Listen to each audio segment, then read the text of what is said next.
अच्छा, एक बात मैं आपसे पूछना चाहती हूँ कि आज इस कार्यक्रम में पहली बार कौन कौन आए हैं, कृपया अपना हाथ ऊपर करेंगे। आप सबके लिए हम हमारी तरह से आपका स्वागत करते हैं, हमारे आश्रय सत्संग ग्रुप की तरह से। हरि बोल, हरि बोल, हरि बोल। जो पहली बार यहाँ आए हैं उनको एक छोटी रिक्वेस्ट मैं करना चाहती हूँ कि हर शुक्रवार शाम 7:30 से लेके 9 बजे तक नंदिकेश्वर मंदिर, कामगार नगर, कुर्ला में हिज ग्रेस रुद्रनाथ प्रभु जी द्वारा हिंदी में बहुत सुंदर भगवत गीता का पाठ पढ़ाया जाता है। तो आप इसका लाभ अवश्य उठाइए।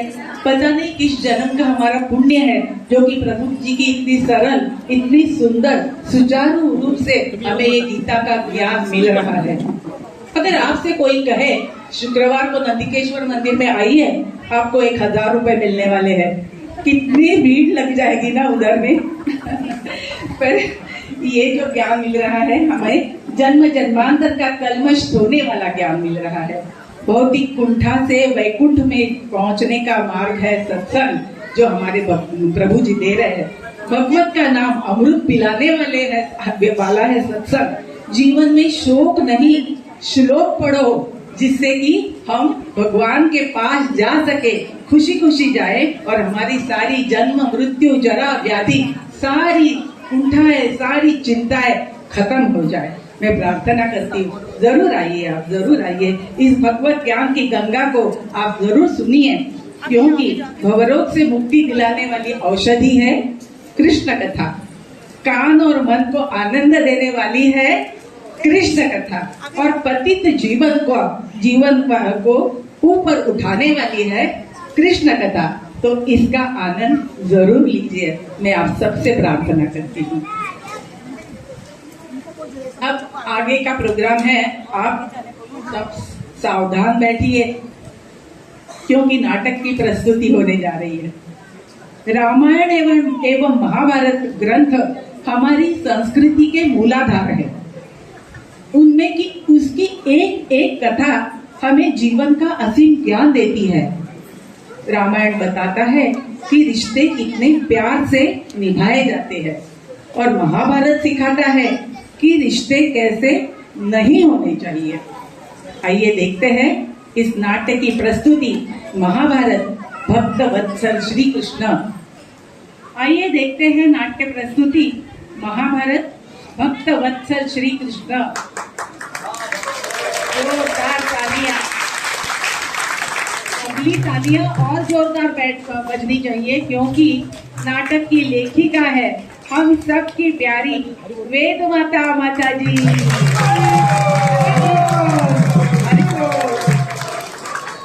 निर्देशक है सीताराम और आकाश। कलाकारों के नाम इस तरह है: युधिष्ठिर, सोहम, भीम, वीरेंद्र, अर्जुन, अभिषेक, नकुल, सौरभ, सहदेव, यश, दुर्योधन, राहुल, कर्ण, अक्षय, विकर्ण, रितेश, दुशासन, किट्टू, शकुनी, गंगाधर, प्रतिकामिनी, आदिनाथ, धृतराष्ट्र, भरत जोशी, द्रोणाचार्य, सुमित, कृपाचार्य, अंश, भीष्माचार्य, गणेश, विदुर, अभिषेक, द्रौपदी, मोनाली, और कृष्ण बने हैं पार्थ। तो आइए देखते हैं यह सुंदर प्रस्तुति। कृपया सब शांति रखें। आगे जो बच्चे बैठे हैं ना, आप नाटक का आनंद लीजिए बच्चों।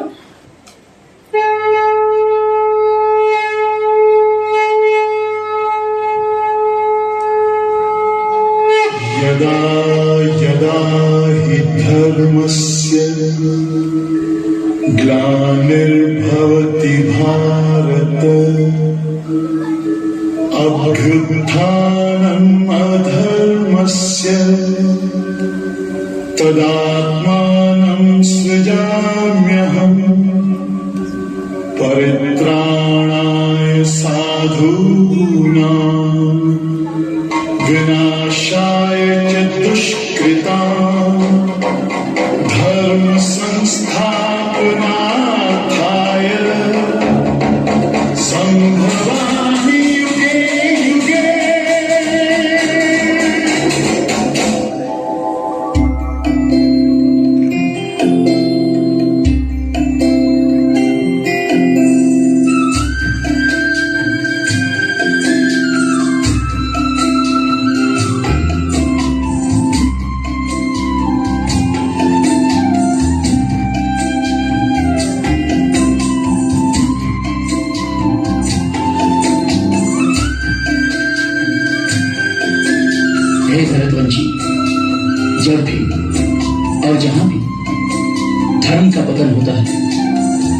और अधर्म की प्रधानता होने लगती है, तब तब मैं अवतार लेता हूं, भक्तों का उद्धार करने, दुष्टों का विनाश करने तथा धर्म की फिर से स्थापना करने के लिए मैं हर युग में प्रकट होता हूं। भक्तगणों को सादर प्रणाम कर पेश करते हैं भक्ति वत्सल कृष्ण।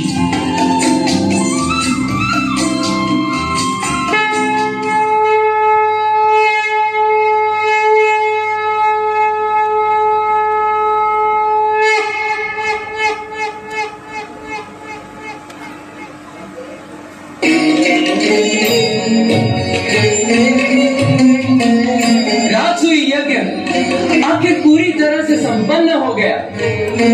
मेरी केवल यही इच्छा थी कि सारी दुनिया को पता चले श्री कृष्ण जो एक साधारण मनुष्य के रूप में अवतरित हुए हैं, वही पूर्ण पुरुषोत्तम भगवान है। ये हमारा परम भाग्य है कि नारद और महर्षि व्यास जैसे महान ऋषि मुनि इस यज्ञ में सहभागी हुए। ये केवल तुम चार भाइयों के कारण वशी हो सका है। इसलिए मैं सदैव तुम्हारा ऋणी रहूंगा। आखिर पृथ्वी शिशुपाल जैसे द्वेषी सर्प से मुक्त हो गई। ओह मधुसूदन मधुसूदन,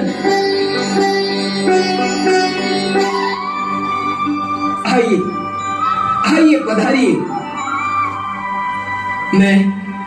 मैं आज बहुत प्रसन्न हूं कि आप मेरे राज्य में पधारे। मेरा राज्य इंद्रप्रस्थ आपके शुभ चरणों के स्पर्श से पावन हो गया। मेरे प्रिय युधिष्ठिर, तुम इस संपूर्ण पृथ्वी के अजिंक्य सम्राट हो। आपका विजय यही मेरा विजय है। मैं हमेशा आपका भला चाहता हूं, अतः सदैव तुम्हारे साथ हूं। ये सब आप ही के कारण हो सका है मधुसूदन। आइए स्थान ग्रहण कीजिए और कुछ फलाहार कीजिए। हे जनार्दन, केवल आपकी कृपा के कारण किसी को विजय या कोप के कारण किसी को पराजय मिलता है। निश्चित ही आपके क्रोध का पूरी दुनिया के सत्ताधारी एकत्रित होकर भी युद्ध में सामना नहीं कर सकते। राजसूय यज्ञ में जिन राजाओं ने शिशुपाल में साथ दिया वो कुछ ना कर सके।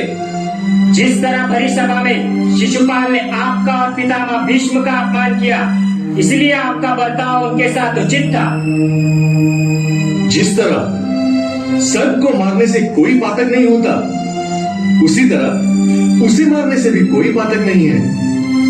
और वैसे भी शिशुपाल के जन्म के वक्त जो भविष्यवाणी हुई थी, उसके अनुसार उसकी मृत्यु आपके ही हाथों होने वाली थी। हे पांडव, जो भी तुम्हारा विरोध करेगा, ये धरती उसे उचित दंड देगी। जो पांडवों का शत्रु, वह मेरा भी शत्रु है। निसंदेह से जो तुम्हारा द्वेष करता है, वह मेरा भी द्वेष करता है। और जो तुम्हारा मधुसूदन, कोई बात नहीं। ओ कृष्ण, खून बह रहा है।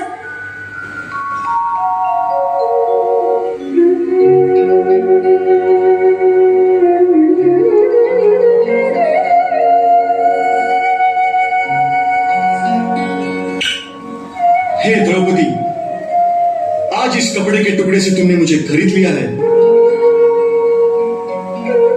और सही समय आने पर इस वस्त्र के प्रत्येक धागे की कीमत मैं चुकाऊंगा।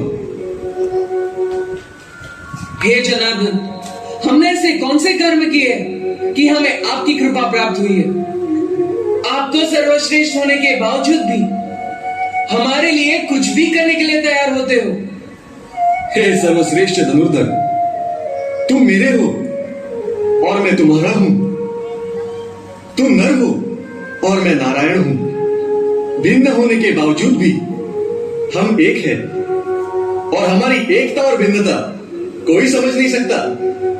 ओह कृष्ण, अब मुझे जाने की अनुमति दीजिए। कौन किसे अनुमति दे रहा है? पितामह, आइए पितामह, आइए। मैं आप ही के पास आ रहा था। ये अच्छा हुआ यही सभी से मुलाकात हो गई। आगे पता नहीं कहां और किस परिस्थिति में मिलेंगे। मैं कल ही द्वारका के लिए प्रस्थान कर रहा हूं।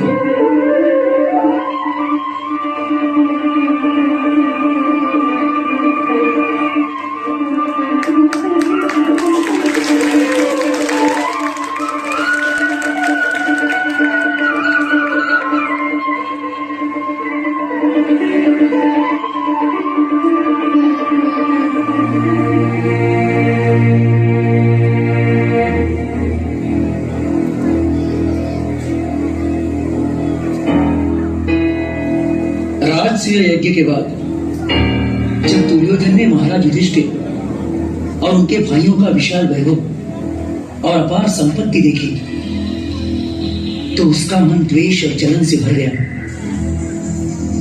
इसी द्वेषपूर्ण भावना से प्रभावित होकर दुर्योधन ने अपने मामा कारस्थानी शकुनी के साथ मिलकर पांडवों के खिलाफ एक कुटिल कारस्थान रचा।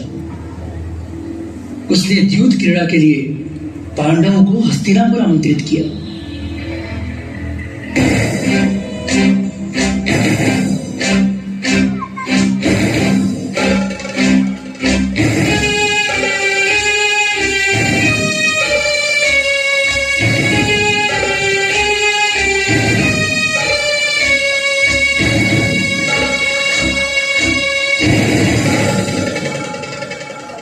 सामने विजयश्री है, फिर भी तुम इतने दुखी क्यों खड़े हो? हंसो हंसो दुर्योधन हंसो। क्या तुम्हें दिखाई नहीं देता कि अब मैं और नहीं सह सकता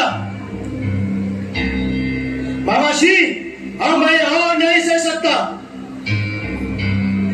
जिस दिन से मैंने उन कुंती पुत्रों का वैभव देखा है, मेरा मन द्वेष से जल रहा है। इसी कारण मैं बहुत अशांत हूं। ऐसा वैभव ना पहले मैंने देखा है और ना सुना है। और ऐसा कौन सा शक्तिशाली पुरुष है जो अपनी शत्रु की उन्नति देख सकता है? जब तक मैं उन पांडवों का सारा वैभव नहीं छीन लेता और उनका अंत नहीं करता, तब तक यह मेरी सारी संपत्ति, ऊंचे वस्त्र और सुंदर स्त्री, कोई भी मुझे सुख नहीं दे पाएंगे मामाश्री, कोई भी नहीं। डरो मत मेरे भांजे, डरो मत। ये मेरे फांसे तलवार से भी अधिक भयानक साबित होंगे। देख दुर्योधन देख, ये फांसे देख, ये तो हजारों सैनिकों से भी अधिक शक्तिशाली है और इन्होंने पराजय की कटुता कभी अनुभव नहीं की है। आज तक पांडव को नष्ट करने के मेरे सारे प्रयास व्यर्थ हो चुके हैं। यदि इस बार मैंने उन्हें नहीं हराया तो मैं अभी प्रवेश करूंगा भांजे, या पानी में डूब जाऊंगा या फिर विश्व प्राशन करूंगा। धीरज रखो मेरे भांजे, धीरज रखो। अब सिर्फ देखना मेरे ये फांसे कैसे इंद्रप्रस्थ के द्वार तुम्हारे लिए खोलते हैं। लेकिन अगर पांडव, महाराज दुर्योधन की जय हो। पांडु पुत्र महल में प्रवेश कर चुके हैं महाराज। आने दो उन्हें। जैसी आज्ञा महाराज। वो आगे दुर्योधन, वो आगे। हमें जाकर उनका हार्दिक स्वागत करना चाहिए। चलो दुर्योधन चलो। हाँ मामाश्री, चलिए। आइए, आपका स्वागत है। प्रणाम मामाश्री। आयुष्मान भव। बहुत दिनों के बाद तुमसे मिलकर बड़ी खुशी हुई दुर्योधन। कृपया इस महल को अपना ही घर समझे और आराम से रहिए। धन्यवाद दुर्योधन, धन्यवाद। वर्णावत में आपके घर में हमने पहले ही तुम्हारा आदर आतिथ्य अनुभव किया है। आशा है इस बार स्थिति कुछ अलग होगी। हाँ सचमुच हम मृत्यु से बार बार बचे थे। जो बीत गया उसे भूल जाओ। उसके कारण काफी लज्जित हूं मैं। चुप करो, हम भाइयों को ऐसी बातें करना शोभा नहीं देता। इसका मतलब यही हुआ कि वे हमेशा मेरे प्रति अपने मन में कब्जा रखेंगे। मेरे प्यारे दुर्योधन, यदि ये सच होता तो हम यहाँ कभी नहीं आते। और जब हम यहाँ आ गए हैं तो हम सब कुछ तुम्हारी ही खुशी के लिए करेंगे। मेरे प्रिय भाई, आपके प्रेम ने मेरा हृदय जीत लिया। दुर्योधन, कृपया मुझे भी अपने भाइयों की सेवा करने का अवसर दीजिए भैया। क्यों नहीं दुशासन, क्यों नहीं। और ध्यान रहे कि तुम इनका पूरा ख्याल रखोगे। जो आज्ञा भैया, चलिए।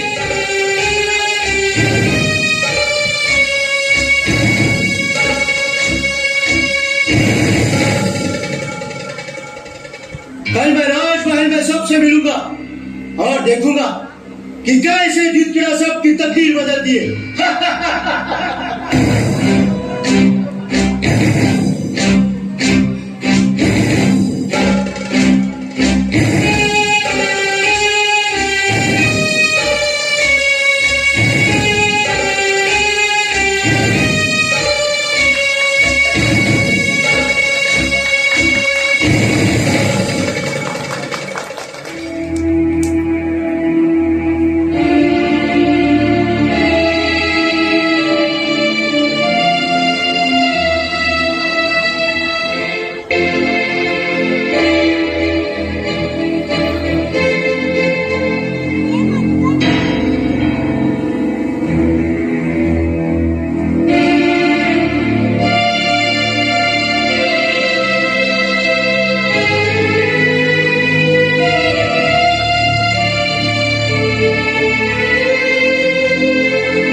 से भर चुका है।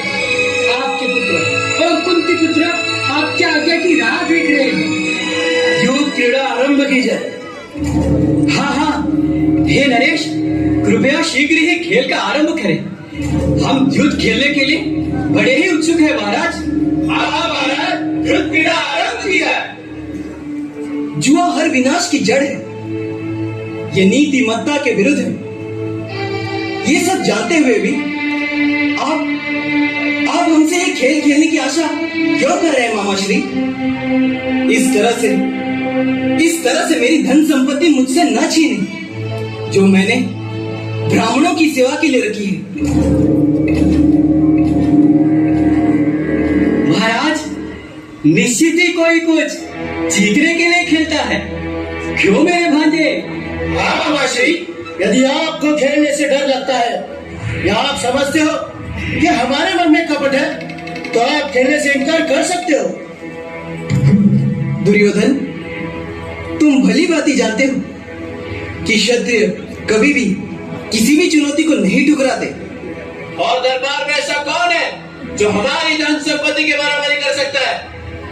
हे राजन, मेरी सारी धन संपत्ति, हीरे, जवाहरात और सोना जो तुम्हारी संपत्ति की बराबरी कर सके, वो सब दांव पर लगाता हूँ।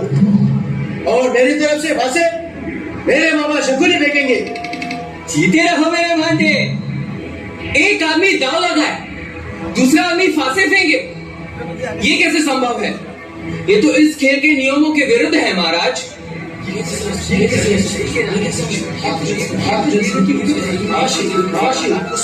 उसको करिए, हमें खेलना चाहिए, हमें खेलना चाहिए।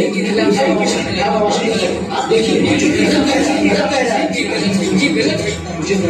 हमें जीता होगा मामा श्री। हाँ महाराज, अर्जुन सही कह रहा है। आपके लिए तो पांडव ही हमेशा सही है। यदि इंद्रप्रस्थ के नरेश मेरे मामा के साथ खेलने से डर रहे हैं, तो फिर भूल जाइए इस खेल को। कृपया बैठ जाओ दुर्योधन। यदि तुम ऐसा चाहते हो तो ऐसा ही होगा। चलो खेल शुरू करते हैं। समुद्र मंथन से निकला हुआ यह अमूल्य मोतियों का हार मैं अब दांव पर लगाता हूं। कहो, तुम क्या दांव पर लगाओगे? मेरा अपार धन और संपत्ति जो आपकी संपत्ति के बराबर है, मगर मुझे इसका कोई जोर नहीं। वो सब मैं दांव पर लगाता हूँ। हाथ से फेंकिए मामा श्री, हाथ से फेंकिए। मुझे चाहिए 6। जैसी तुम्हारी इच्छा मेरे भांजे।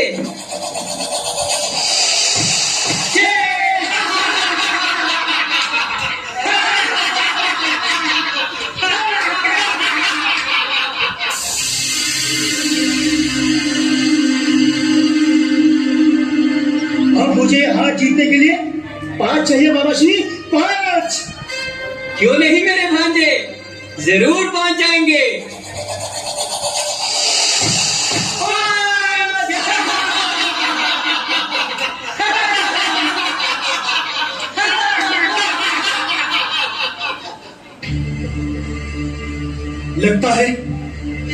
लगता है ये खेल एक ऐसा षड्यंत्र है जो मेरे हारने के लिए ही रचा गया है।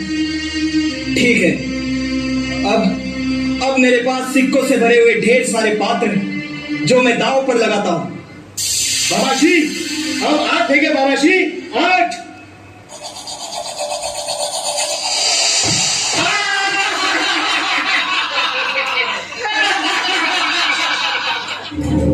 मैं फिर से जीत गया युधिष्ठिर, फिर से जीत गया।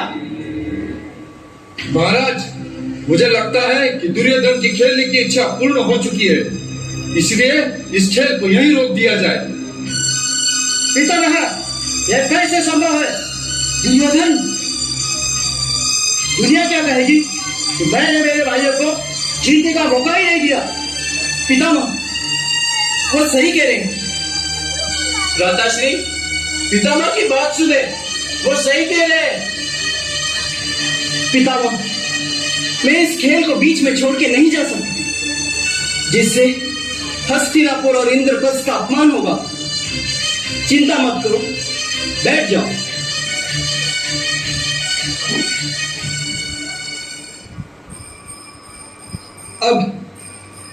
अब मैं सिर्फ जो ब्राह्मणों की जमीन है उसे छोड़कर अपनी सारी जमीन जायदाद, गांव, राज्यों के साथ अपना इंद्रप्रस्थ का राजमहल, सब कुछ दांव पे लगाता हूं। इंद्रप्रस्थ? हाँ, इंद्रप्रस्थ। मैं इसी क्षण के इंतजार में था मामाश्री, इसी क्षण के इंतजार में था। ये दांव तो मुझे ही जीतना होगा मामाश्री, मुझे ही जीतना होगा। कितने चाहिए तुम्हें दुर्योधन? 1, 2, 3, 4, 12 चाहिए मामाश्री। मुझे इंद्रप्रस्थ से जीतने के लिए 12 चाहिए। 12। चलो, इंद्रप्रस्थ दुर्योधन का हो।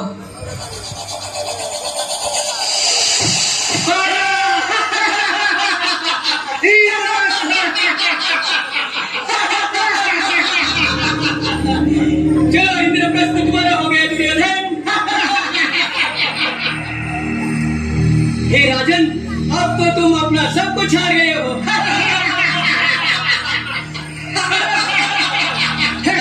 राज्य की मेरे कैसा क्या मेरे पुत्र ने इंद्रप्रस्थ जीत लिया? महाराज धृतराष्ट्र, कृपा करके मेरी बात ध्यान से सुनिए। दुर्योधन के इस पापी कृत्य से आपके कुल का सर्वनाश हो सकता है। जुए के नशे में दूत आपका पुत्र पांडवों जैसे वीरों को युद्ध के लिए आमंत्रित कर रहा है। इसे यही रोक दिया जाए महाराज, इसे यही रोक दिया जाए। अब समझ में आया आपका अस्थिरल। हमने आपसे आपकी सलाह तो नहीं मांगी, तो क्यों बोलते हो? कोई मूर्ख होगा जो अपने शुभ चिंतक की सलाह को अनसुना कर सकता है। राजा के हित में जो बोलता है वही राजा का सच्चा मित्र होता है। महाराज धृतराष्ट्र, शीघ्र ही कुछ करे और अपने द्वार पर आए इस आपत्ति को ही रोक लीजिए। कृपा करके इस महाभयानक खेल को बंद करने की घोषणा कीजिए महाराज, घोषणा कीजिए। मैंने ये खेल के लिए आमंत्रित किया था और सिर्फ मैं इस खेल को पूर्ण होने की घोषणा करूंगा। बैठ जाओ दुर्योधन, बैठ जाओ। मेरे प्रिय युधिष्ठिर, लगता है कि तुमने अपना बहुत सारा धन गंवा दिया। अब सोचो कि दांव पर क्या लगाओगे। सोचो युधिष्ठिर, सोचो।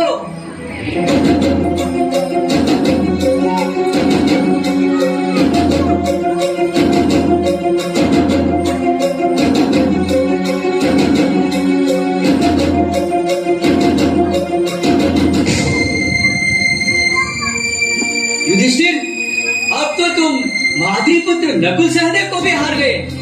अब क्या दांव पर लगाओगे? अब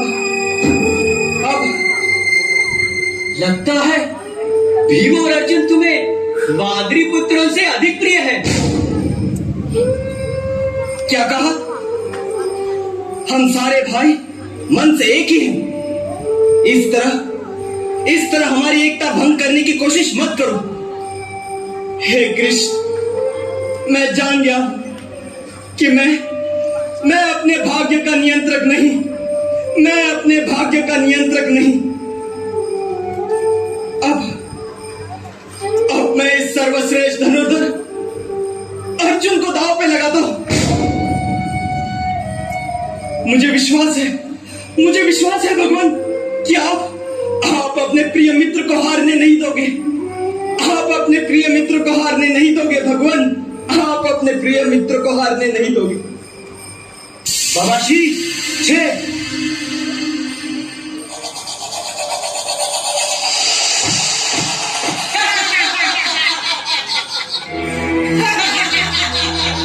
लो, अब इस सर्वश्रेष्ठ धनुर्धारी को भी हमने जीत लिया। अब तुम मेरे गुलाम हो अर्जुन, मेरे गुलाम।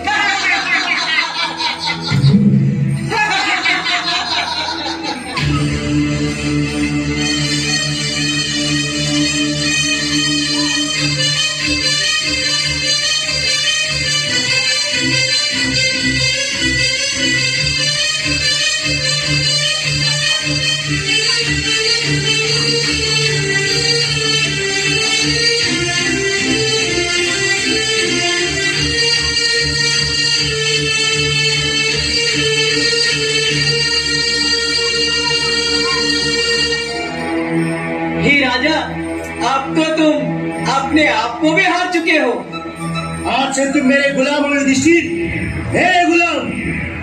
मुझे मेरे गुलामों के सर पर मुकुट देखना पसंद नहीं। उन्हें उतार कर मेरे पैरों पर रख दो, वही उनकी सही जगह है।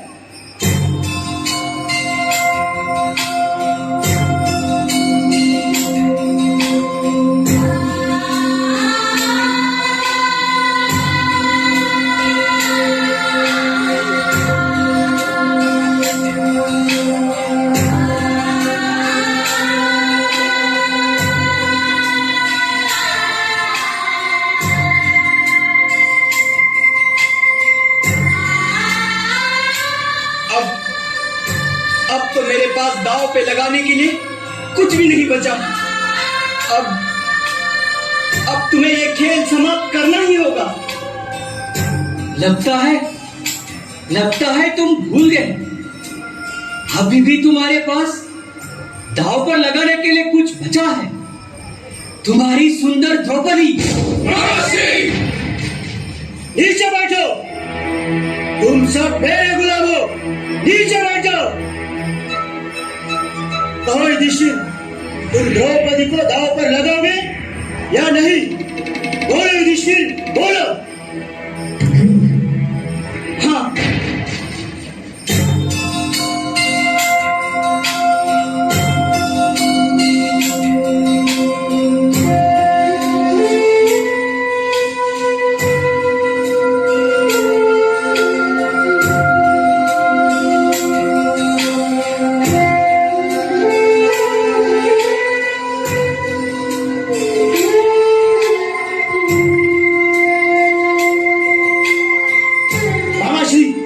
अगर मुझे नौ मिलते हैं तो द्रौपदी मेरी दासी बन जाएगी। बाबाश्री, दासी बन जाएगी। नौ नौ बाबाश्री, नौ। बस अब ये आखिरी दांव मुझे जिता दो। भविष्य में मैं कुछ नहीं मांगूंगा, कुछ नहीं मांगूंगा।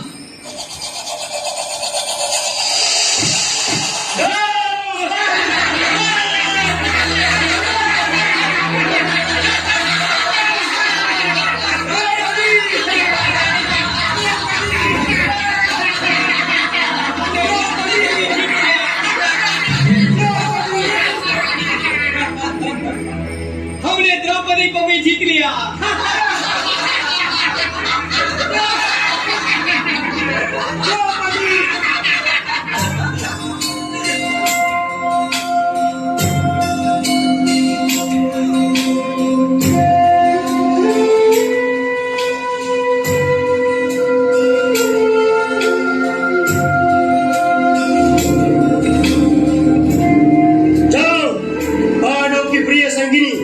द्रौपदी को यहाँ लेकर आओ।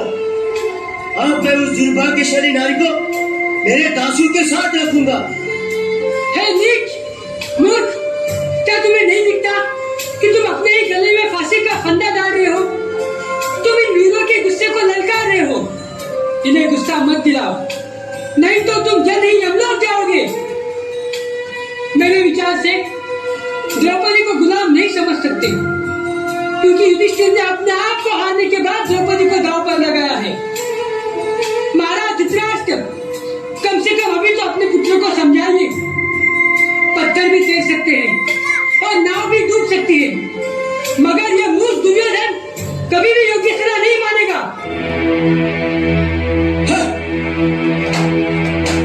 प्रतिगामी, जाओ और तुरंत द्रौपदी को यहाँ लेकर आओ।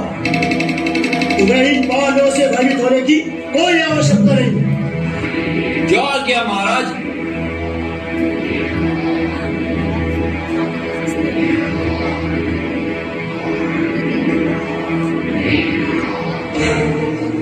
महारानी जी,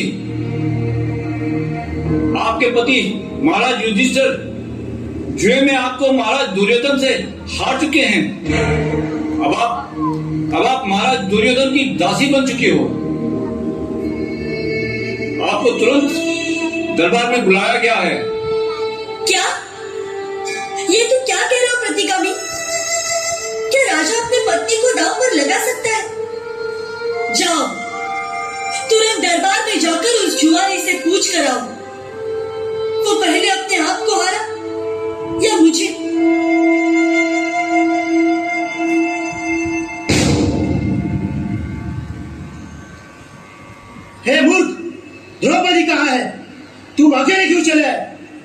महाराज, महारानी द्रौपदी यह जानना चाहती है कि जब महाराज युधिष्ठिर ने उन्हें दांव पे लगाया था, उस वक्त क्या वो खुद को पहले ही दांव पर हार चुके थे? द्रौपदी से कहो कि वह खुद आकर यह प्रश्न युधिष्ठिर से पूछे। पूरी सभा को धर्मराज का उत्तर सुनना है।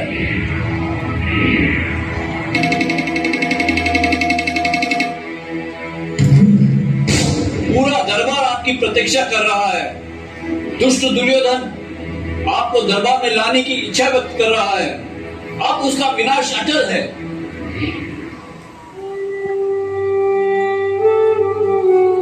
मैं जानती हूँ कि जिसकी इच्छा से सुख दुख आते हैं, उस सर्वशक्तिमान ईश्वर की मर्जी से ही ये सब हो रहा है। हालांकि धर्म ही दुनिया में सबसे बड़ा मूल्य है। प्रतिगामी, जाओ और उन ज्येष्ठ कौरवों से कह दो कि यदि हम धर्म का पालन करें तो हमें आशीर्वाद मिलेंगे, अन्यथा धर्म कौरवों को तबाह कर देगा। ज्येष्ठ नीतिमान कौरव जो भी आदेश करेंगे, मैं उसका पालन करूंगी।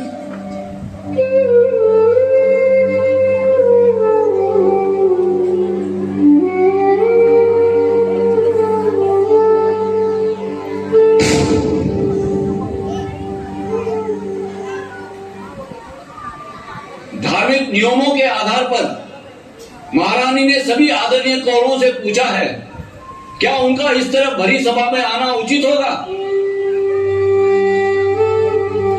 हे प्रतिगामी, मैं जानता हूं कि इस समय पांचाली ने उचित वस्त्र नहीं पहने होंगे। फिर भी जाओ और उससे कहो कि वो स्वयं दरबार में आकर आदरणीय कौरव से यह प्रश्न पूछे।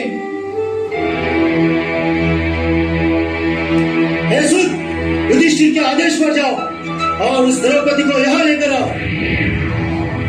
क्या? अब महारानी से मैं क्या कहूँ? लगता है यह मूर्ख सिपाही भीम से डर रहा है। जाओ दुशासन, तुम खुद जाओ और द्रौपदी को जबरदस्ती से यहाँ लेकर आओ।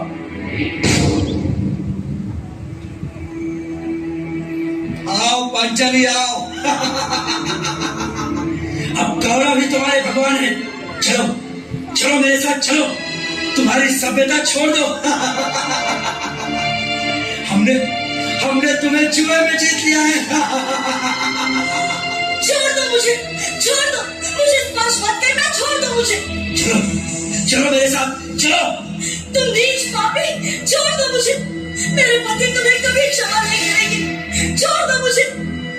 इस संकट परिस्थिति में दरबार में कैसे आ सकती हूँ? चलो मेरे साथ चलो।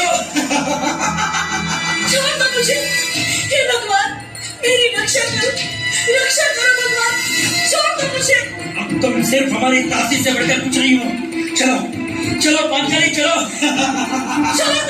छोड़ दो मुझे। हे भगवान मेरी रक्षा करो भगवान, छोड़ दो मुझे। अब तुम हमारी दासी हो पांचाली, चलो। छोड़ दे नीच, छोड़ दे।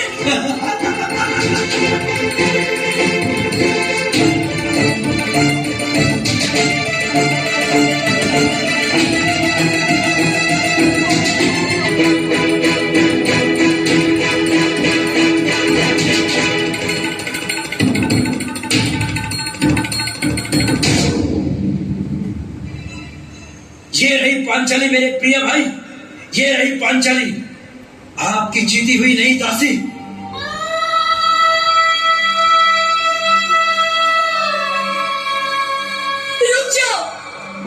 रुक जाओ राक्षसों, रुक जाओ।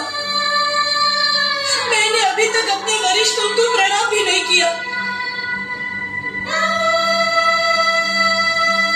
इस दरबार में बैठे सभी शास्त्रों के महापंडित और धर्म का सही अनुसरण करने वाले हैं। इनमें से कई मुझे पूजनीय हैं और कई मेरे गुरु हैं।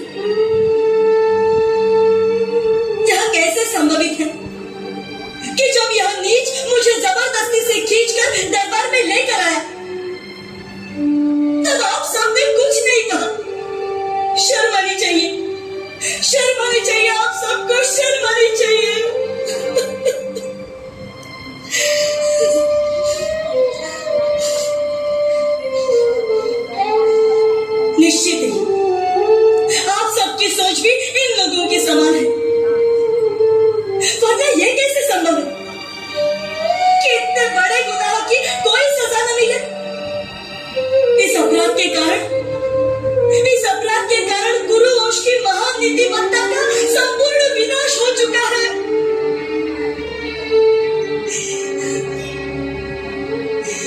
द्रोणाचार्य, कृपाचार्य, पितामह भीष्म, पूजनीय विदुर और स्वयं महाराज धृतराष्ट्र, आपके मौन रहने से आप अपनी महानता खो चुके हो महाराज, आपकी महानता खो चुके हो। दासी, तुम हमारी दासी हो द्रौपदी, तुम हमारी दासी हो।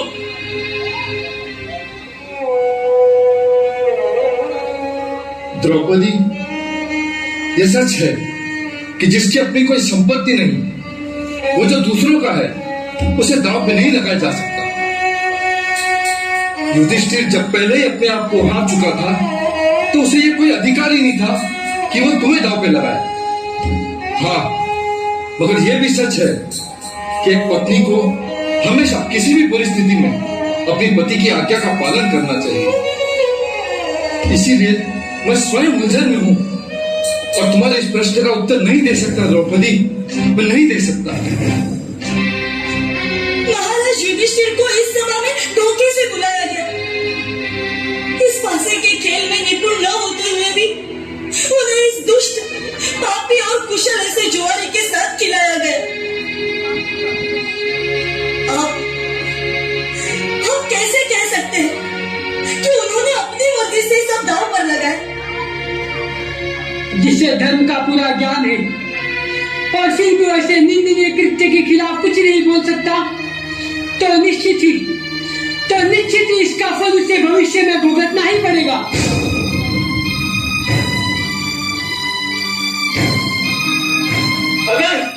अगर धर्मराज मेरे भगवान ना होते और अर्जुन ने मुझे बार बार मोहर रखने के लिए नहीं कहा होता, तो आज इस फूलों का कोई भी जीव द्रौपदी के पवित्र बालों को छूने के बाद मेरे हाथों जीवित नहीं बचता। आज मैं ये प्रतिज्ञा करता हूं कि युद्ध भूमि में इस दुशासन की चांदी चीरकर इसका खून पी जाऊंगा।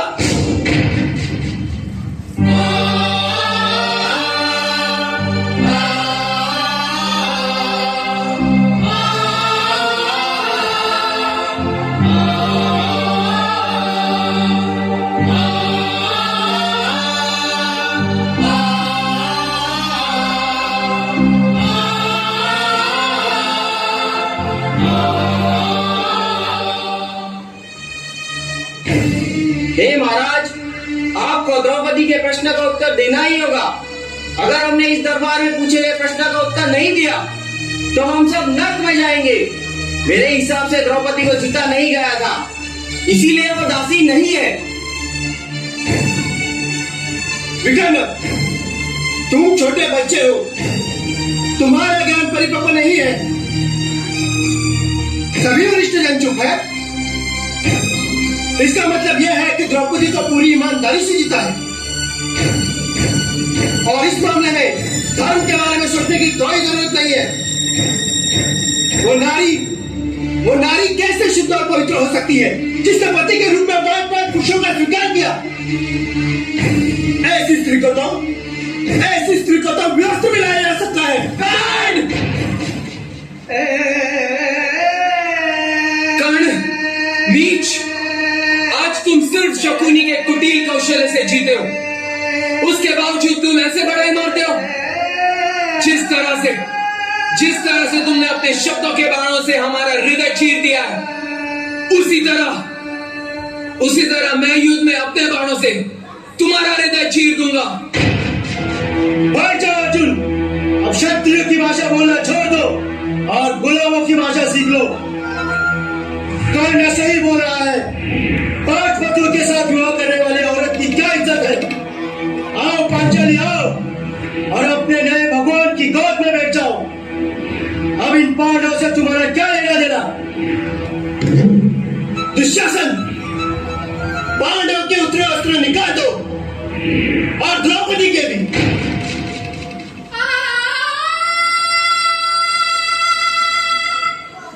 नहीं दुशासन, नहीं, मुझे छोड़ दो मुझे। दुशासन, मुझे छोड़ दो मुझे।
हरि बोल।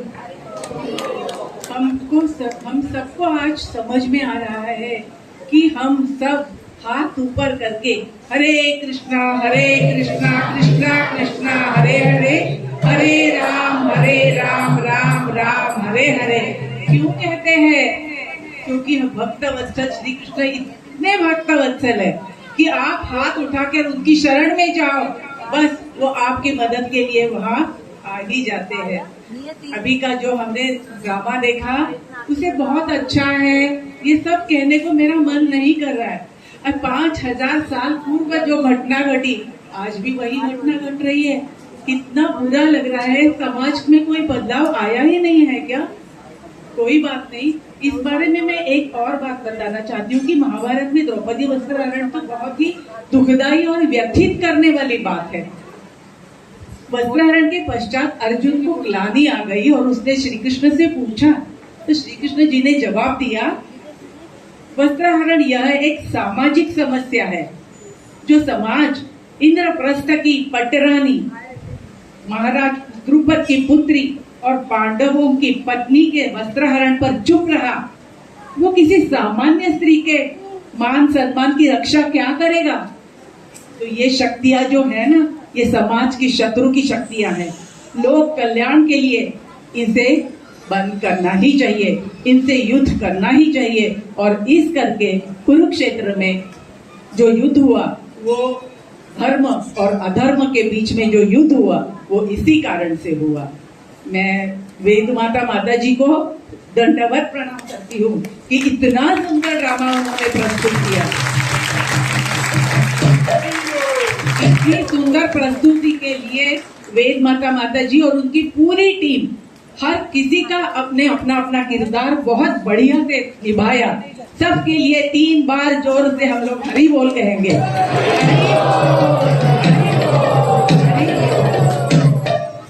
Thank you so much. सुंदर लाइट चालू करो ना।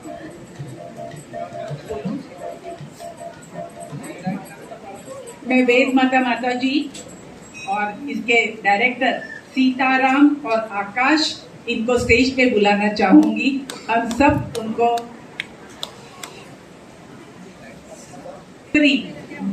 नाटक का मेकअप और लाइट सभी कुछ इतना सुंदर था। वेद माता जी के लिए जोरदार तालियां।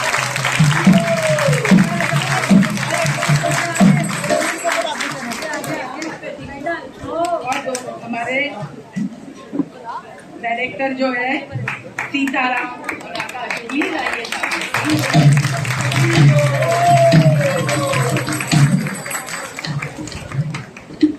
अप्रतिम सच में स्पीचलेस हो गई मैं, मुझे समझ में नहीं आ रहा मैं बोल क्या रही हूँ।